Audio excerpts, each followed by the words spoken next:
খানিক একটু দুর্বল আছি, যা একটু হাঁটাটা একটু প্রবলেম আছে। খুব তাড়াতাড়ি কাজে ফিরব। কাউন্টডাউন শুরু জীবন মৃত্যুর লড়াইয়ে জয়ী বর্ষিয়ান অভিনেত্রী বাসন্তী চট্টোপাধ্যায়ের। জেনে নিন বিস্তারিত। তো বন্ধুরা, অবশ্যই সম্পূর্ণ প্রতিবেদনটি দেখুন। চ্যানেলে নতুন থাকলে চ্যানেলটিকে সাবস্ক্রাইব করে পাশে রাখা নোটিফিকেশন আইকনটি অল করে রাখুন।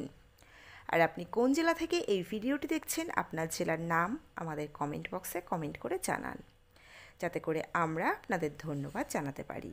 তো চলুন বিস্তারিত প্রতিবেদনে যাওয়া যাক। মেয়ে জামাই আলাদা থাকে, ছেলে আলাদা থাকে, আরেক মেয়ে আলাদা থাকে, ওকে নিয়ে আমাকে থাকতে হয়। ওই রেখা আছে, রেখা সব করে, বড্ড ভালো। ও ও না থাকলে হয়তো আমি থাকতে পারতাম না। এটা এটা ঠিকই, ও অনেক অনেক অনেক করে, অনেক করে, এরকম কেউ করে না। বাংলা ধারাবাহিকের জনপ্রিয় ও বর্ষিয়ান অভিনেত্রী বাসন্তী চট্টোপাধ্যায়। ৮-এর দশকের এই অভিনেত্রী উত্তম কুমারের সঙ্গেও কাজ করেছেন। প্রসেনজিৎ ঋতুপর্ণার ছবিতেও অভিনয় করেছেন তিনি। এই মুহূর্তে স্টার জলসার ফেমাস মেগা ধারাবাহিক গীতা এলএলবিতে অগ্নিজিৎ মুখোপাধ্যায়ের মায়ের চরিত্রে বাসন্তী চট্টোপাধ্যায়কে দেখছেন দর্শকরা। গুরুতর অসুস্থতার কারণে একটানা ১৫ দিনের বেশি সময় কেটেছে তার হাসপাতালের বিছানায়। বেশ কয়েকদিন হলো বাড়ি ফিরেছেন তিনি। মৃত্যুকে জয় করে ফিরে মনের জোর যেন আরও বেড়ে গিয়েছে বর্ষিয়ান প্রবীণা এই অভিনেত্রীর। আবার কবে গীতা এলএলবি সেটে দেখা যাবে তাকে?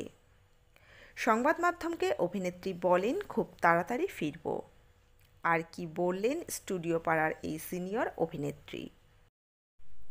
বর্ষিয়ান অভিনেত্রী বাসন্তী চট্টোপাধ্যায় বলেন, এখন এমনি ভালোই আছি, তবে পাটা একটু অসাড় রয়েছে, খুব একটা জোর পাচ্ছি না। একটু সুস্থ হই, চেক আপ আছে। ডাক্তারের পরামর্শ নিয়ে আবার শুটিংয়ে ফিরব। এখন আপাতত রেখার কাছেই আছি, ওই আমাকে দেখাশোনা করে, এখনও করছে। মেয়ে জামাই এসে দেখা করে যাচ্ছে, ওদের তো নিজের বাড়ি আছে, তাই থাকতে পারে না। বাসন্তী চট্টোপাধ্যায় আরও জানান, তার ফোন চুরি হয়ে গিয়েছে, তাই আপাতত রেখার ফোনেই কথাবার্তা বলছেন তিনি। বর্ষিয়ান অভিনেত্রীর বাড়ি ফেরায় আনন্দে আত্মহারা পরিচারিকা রেখা। দিনরাত প্রার্থনা করেছেন যাতে বাসন্তী চট্টোপাধ্যায় তাড়াতাড়ি সুস্থ হয়ে বাড়ি ফিরে আসেন। বর্ষিয়ান অভিনেত্রীর অসুস্থতায় তার পাশে ছিলেন অভিনেতা ভাস্বর চট্টোপাধ্যায়, অভিনেত্রী ঋতুপর্ণা সেনগুপ্ত ও গীতা এলএলবির পরিচালক স্নেহাশিস চক্রবর্তী। আর্থিকভাবে পাশে দাঁড়িয়েছিলেন তারা। সোশ্যাল মিডিয়ায় আর্থিক সাহায্যের জন্য একটি পোস্ট শেয়ার করেছিলেন বাসন্তী চট্টোপাধ্যায়ের রিলপুত্র ভাস্বর চট্টোপাধ্যায়। সিনেটেলের তরফে ২৫,০০০-এর চেকের বন্দোবস্ত করে দিয়েছিলেন ঋতুপর্ণা সেনগুপ্ত। আর সোশ্যাল মিডিয়া পোস্ট দেখে মোটা টাকা আর্থিক সাহায্য দিয়েছেন জলি এলএলবির পরিচালকরাও। শেষবার যখন অভিনেতা ভাস্বরের সঙ্গে যোগাযোগ করা হয়েছিল, তখন তিনি সংবাদ মাধ্যমকে বলেছিলেন, এখন শারীরিক অবস্থা আগের থেকে অনেকটাই ভালো আছে। চিকিৎসক জানিয়েছেন, সব কিছু ঠিক থাকলে বৃহস্পতিবার ছেড়ে দেওয়া হবে বাসন্তী দেবীকে। পরিচারিকার কাছেই থাকবেন তিনি। ২৮শে মার্চ বাড়ি ফেরেন বাসন্তী চট্টোপাধ্যায়। সুস্থ হয়ে তার বাড়ি ফেরার খবরে খুশি ভক্তরাও। থিয়েটার থেকে সিনে পর্দায় স্বর্ণযুগের অভিনেতাদের সঙ্গে দাপিয়ে কাজ করেছেন তিনি। তার মতো একজন সিনিয়র স্টারের সুস্থতা কামনা করেছেন প্রত্যেকেই।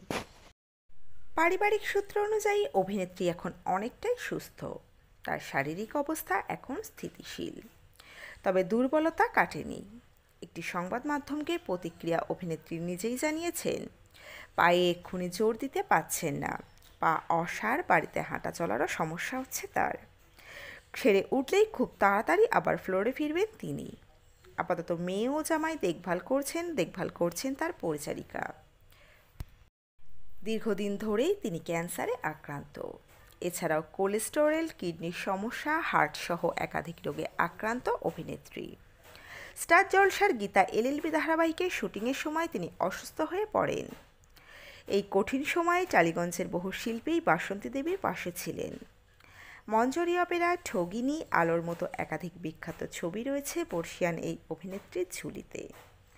তো বন্ধুরা, এই আপডেটে ছিল এতটুকুই। দ্রুত ফিরে আসছি নতুন কোনো আপডেট নিয়ে।